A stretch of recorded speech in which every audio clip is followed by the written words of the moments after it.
आणि यानंतर आपले विचार व्यक्त करण्याकरिता एक आपल्या 5व्या वर्गाची विद्यार्थिनी असलेली ईश्वरीला पाचारण करतोय, तिने या ठिकाणी आपले विचार व्यक्त करावेत. हमारी और बीमार लिख दिया, उन्होंने नस देखी हमारी और बीमार लिख दिया. हमने रोग पूछा उनसे, अरे हमने रोग पूछा उनसे तो स्वराज्य से प्यार लिख दिया, तो स्वराज्य से प्यार लिख दिया. कर्जदार है हम उस वैद्य के, कर्जदार है हम उस वैद्य के जिन्होंने दवा में छत्रपति शिवाजी महाराज का नाम लिख दिया, जिन्होंने दवा में छत्रपती शिवाजी महाराज का नाम लिख दिया. खरं तर आज असं दिसतंय, जिथं मस्तक टेकवावा तिथं नमस्काराच्या जागा हल्ली खूप कमी होत चाललंय. पण ज्यांचं नाव ऐकताच आपलं मस्तक नतमस्तक झाल्याशिवाय राहत नाही, त्या राजमाता राष्ट्रमाता मासाहेब जिजाऊ 33 कोटी देवांची मंदिरे असतील, पण त्यांची पूजा फार कमी माणसं करतात. पण माझ्या राज्याचं एकही मंदिर नाही, अनेक कोट्यावधी माणसं त्यांची पूजा करतात. ते छत्रपती शिवाजी महाराज. एक माणूस असतो, एसटीची वाट पाहत असतो आणि अचानक एसटी येते. एसटीत जाऊन सिटीवर बसतो. कंडक्टर म्हणतो तिकीट द्या, तो म्हणतो 2 तिकीट द्या. कंडक्टर म्हणतो 2 कशाला, तुम्ही एकटाच आहे, 2 कशासाठी मागता. तो माणूस म्हणतो 1 हरवली तर दुसरी असावी, म्हणून मी 2 तिकीट मागतो. कंडक्टर हुशार. कंडक्टर म्हणतो 1 हरवली तर दुसरी मागता आणि दुसरी हरवली तर, मग त्याने खिशात हात घातलाय आणि मोफत एसटी तिकीटचा पास काढून दाखवलाय. कंडक्टर म्हणतो हे कशासाठी. तो माणूस म्हणतो सर, मुळात हेच तर आमच्या सोबत झालं.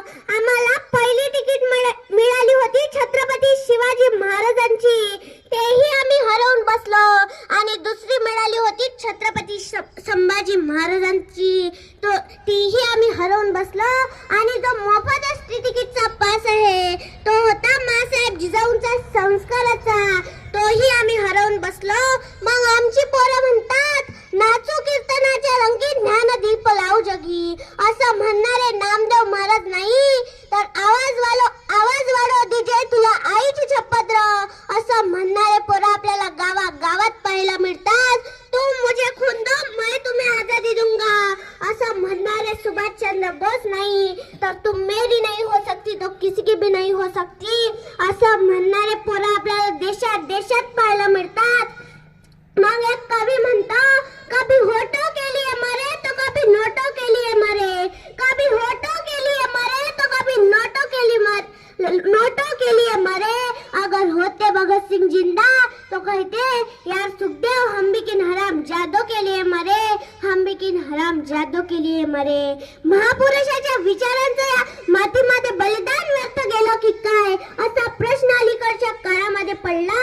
पण आजच्या तरुण पोरांना कुणाला शिटलीचं लागत झालं, कुणाला आज्याचं लागत झालं, कुणाला आरचीचं लागत झालं, तर कुणाला त्या देह मिळवणाऱ्या प्रियाचं लागत झालं. पण प्रामाणिकपणे सांगा असं वाटतं इथं बसलेल्या मुलांना छत्रपती शिवाजी महाराजांच्या विचाराचं लागत झालं, छत्रपती शिवाजी महाराजांच्या विचाराचं लागत झालं. आज आमची न्याय व्यवस्था काय.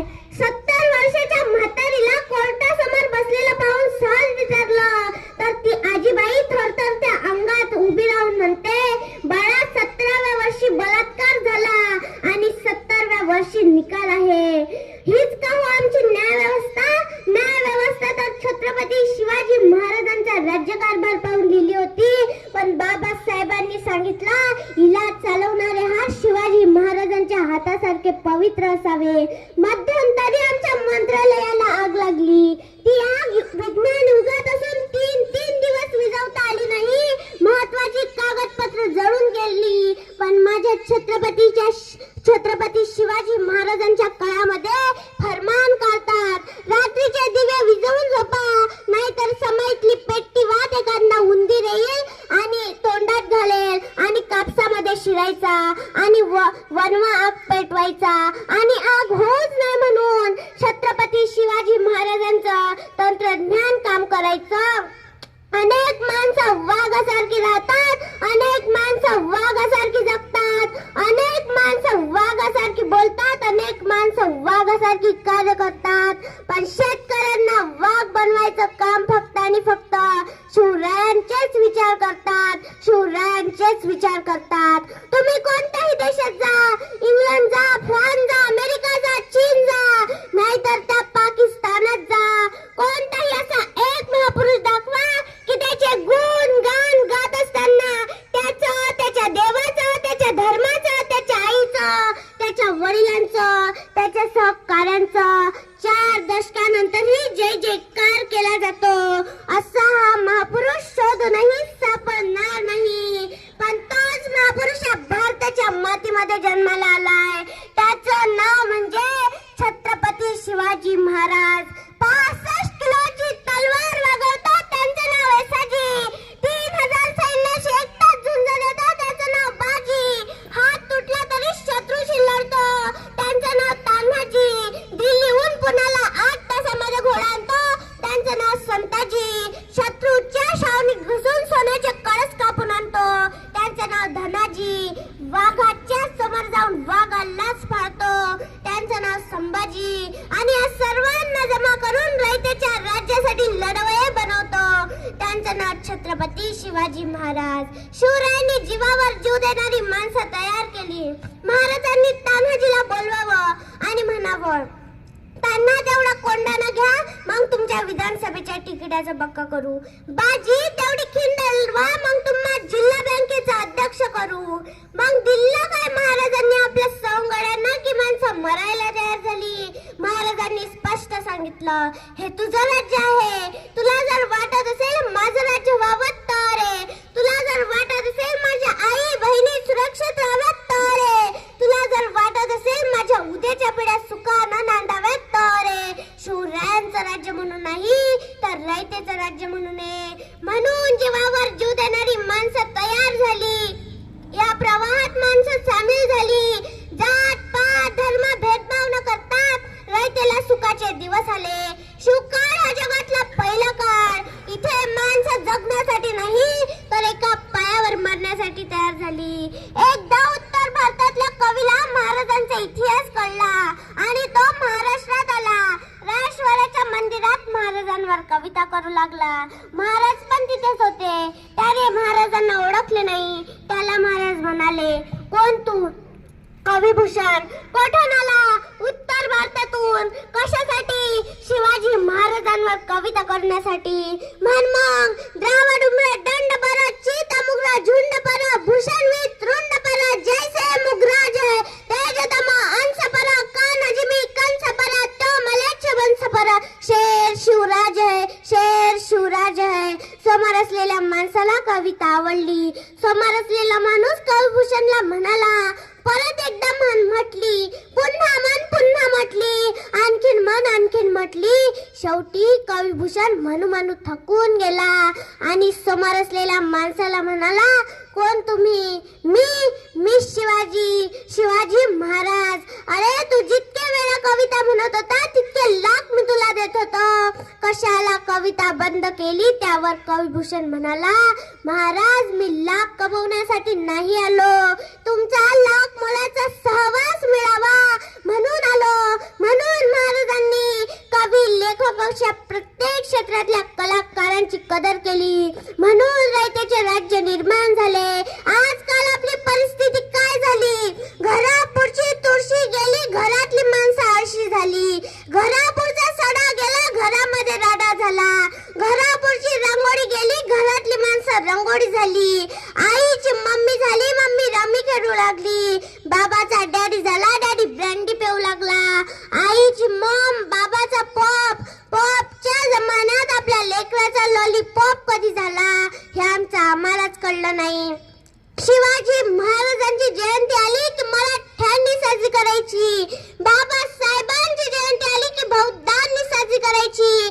अण्णाभाऊ साठेंची जयंती आली की मातंगांनी साजरी करायची. अहिल्याबाई होळकरांची जयंती आली की धनगरांनी साजरी करायची. अरे हे बंद करा उत्पात, थांबवा आपला हात. सामर्थ जावं न व्यर्थ, याला काहीसा अर्थ येऊ द्या रे. हा देश माझा, याचे भान जरासे राहू द्या रे, याचे भान जरासे राहू द्या रे. जातीत वाढून घेतले आम्ही महापुरुष. अहो जगात कधी नाचलीच नाही. माझी जाऊ सांगतात स्त्री ही आपल्या देवाळ्यातील देवता आहे.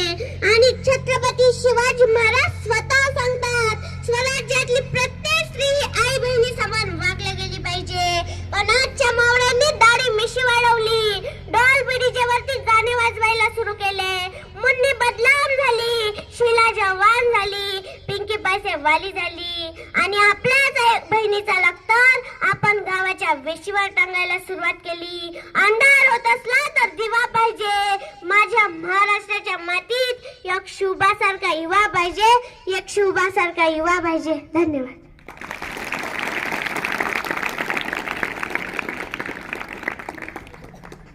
अर्धच म्हटलं तिनं, अर्ध राहू दिल ना. ईश्वरी आपल्यासोबत बोलत होती, आपण ऐकत होता. परंतु या दोन चिमुकल्या तुमच्या समोर असताना हेही सांगतो की बरेचदा ते बाहेरचे वक्ते असो किंवा सांस्कृतिक कार्यक्रमाच्या निमित्तानं जेव्हा आपल्या इथं विज्ञान प्रदर्शनी झाली, या कार्यक्रमाच्या निमित्तानं पैसा कितीही खर्च झाला तरी चालेल, परंतु बाहेरच्या लोकांना या ठिकाणी आणून त्यांचं कला कौशल्य तुमच्या समोर सादर करण्याचं या सरस्वतीचं विजन एकच असतं की ते तुम्ही सुद्धा अवगत करावं. आमचे सांस्कृतिक कार्यक्रम दर्जेदार असतात, काही शंकाच नाही. कारण त्या कार्यकौशल्य हे आपण आत्मसात केलं पाहिजे. कारण आता पूर्वा तुमच्या समोर येणार आहे, त्या निमित्तानं एवढं सांगेल या ठिकाणी की बोलताना म्हणजे समोरच्या व्यक्तीवरती तुमचा नाही, तर ते म्हणतात की वक्ता बघता रहा, वक्ता बघता रहा, कार्यक्रम प्रोग्राम होता रहा, वक्ता बघता रहा, प्रोग्राम होता रहा आणि श्रोता सोता रहा. असं सुद्धा होऊ नये. म्हणून जे तिनं कसं त्या ठिकाणी दाखवलं हे सुद्धा जर आपल्याला आत्मसात करता आलं तर या कार्यक्रमाचं ते फलश्रुती राहील, यात कुठेही शंका नाही. आणि यानंतर बोलावतो आहे ती आपल्या 8व्या वर्गामध्ये शिकत असलेली, सातवी 7व्या वर्गामध्ये शिकत असलेली